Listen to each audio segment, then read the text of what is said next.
धडगाव उत्पादन शुल्क विभागाच्या पथकावर जीवघेणा हल्ला, 19 लाखांचा मुद्देमाल लुटला.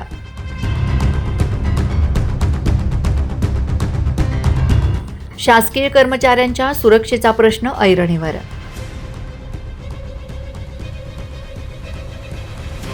धडगाव तालुक्यातून एक अत्यंत खळबळजनक घटना समोर आली आहे. अवैध दारूवर कारवाई करण्यासाठी गेलेल्या राज्य उत्पादन शुल्क विभागाच्या पथकावर तस्करांच्या जमावाने जीवघेणा हल्ला चढवला. केवळ हल्लाच केला नाही तर पथकाने जप्त केलेला 19,40,000 रुपयांचा मुद्देमाल आणि वाहन देखील आरोपींनी बळजबरीने लुटून नेले. या घटनेमुळे संपूर्ण जिल्ह्यात खळबळ उडाली असून शासकीय कर्मचाऱ्यांचा सुरक्षेचा प्रश्न पुन्हा एकदा ऐरणीवर आला आहे.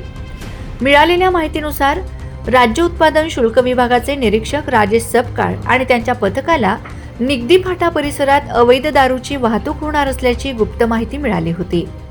या माहितीच्या आधारे पथकाने निगदी शिवारात सापळा रचून छापा टाकला. या कारवाईत पथकाने विदेशी दारूचे 200 बॉक्स, एक पिकअप वाहन असा एकूण 19,40,000 रुपयांचा मुद्देमाल जप्त केला होता. माल घेऊन जात असतानाच संशयित आरोपी बुधा झांगडे आणि सुरेश झांगडे यांच्यासह 10 ते 12 जणांच्या जमावाने पथकाला घेरले. वाहन पुढे नेल्यास जिवंत सोडणार नाही अशी उघड धमकी देत जमावाने पथकावर तुफान दगडफेक सुरू केली. या अचानक झालेल्या हल्ल्यामुळे पथकाची काही काळ दाणादाण उडाली.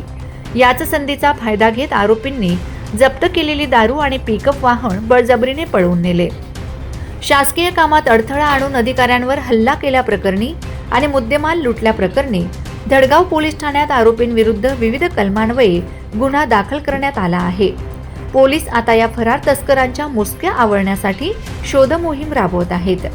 भर दिवसा घडलेल्या या घटनेने धडगाव परिसरात दहशतीचे वातावरण असून गुन्हेगारांना कायद्याचा धाक उरला आहे की नाही असा संतप्त सवाल नागरिक उपस्थित करीत आहेत.